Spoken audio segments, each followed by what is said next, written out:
Why would David Bahati, a Minister of Finance, instead of in charge of planning, not planning, if he's a real planner, because when you're planning, you plan to make sure that you do what you call a cost-benefit analysis. You get the best out of a cost. Why would he go to borrow commercial loans from Exim Bank in America and leave World Bank, which gives concessional loans at 0.5% to 1% per annum, and you go for commercial one which give over 10%? It means there's a problem. What figures you applied to say that your economic growth is growing at 10.9%, and yet you're going to borrow money every day? Yet you're borrowing. Because if the growth is growing, the money is in the economy, you're tax, there's no need to come to Parliament every day to tell people of Uganda that you're borrowing.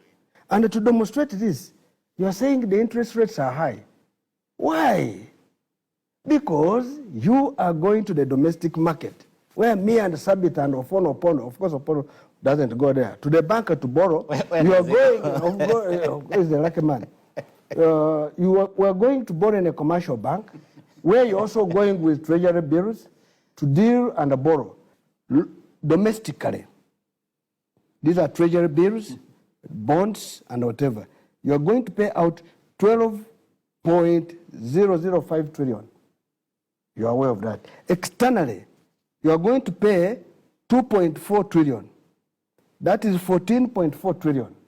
Now, 14.4 trillion, you get 22.5 minus 14.4. You remain with 8.1 trillion of the cash. Are you hearing? You wanted to learn.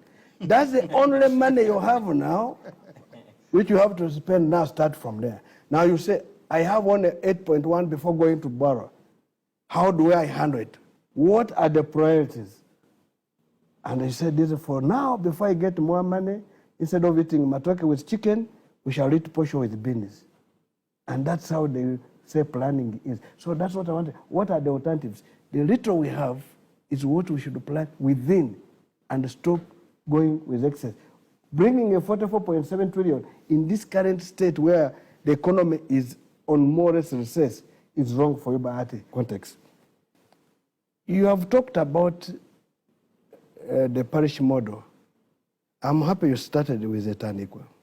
We had the Tandikwa, we went to Kulembeka, went to Bonaba Gagaware, went to Operation Wealth Creation, went to NADS, now Emioga, now a parish model. Each of these programs has no evaluation report to say, when we put it there, this is what happened, and that's the reason why we have changed. Because you know that the people of Uganda will always forget. Every day you change names, change words, change what.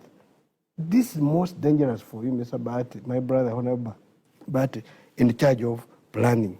And that's why when you talk about that there's economic growth, that you are the only country who is doing very well in economic growth.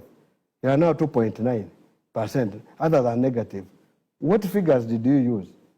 Did you use the money you borrowed to compute your economic growth? You are lucky that in Uganda you have mentioned food. There's no food inflation. If it was there, you would not be sitting here. Because when somebody is hungry, is angry. And an angry person is very dangerous. You are lucky in Uganda, we have food. That's why you are able to talk about 2.9, which you don't know even. Tanzania. Listen. Tanzania is 4 times bigger than Uganda. But right now, Tanzania, even every village has power. Why? 99% is powered.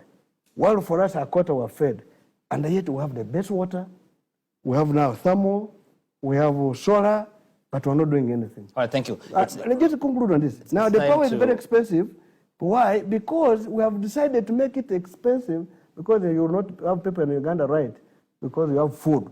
And the people who have food are not hungry. But a hungry person is angry.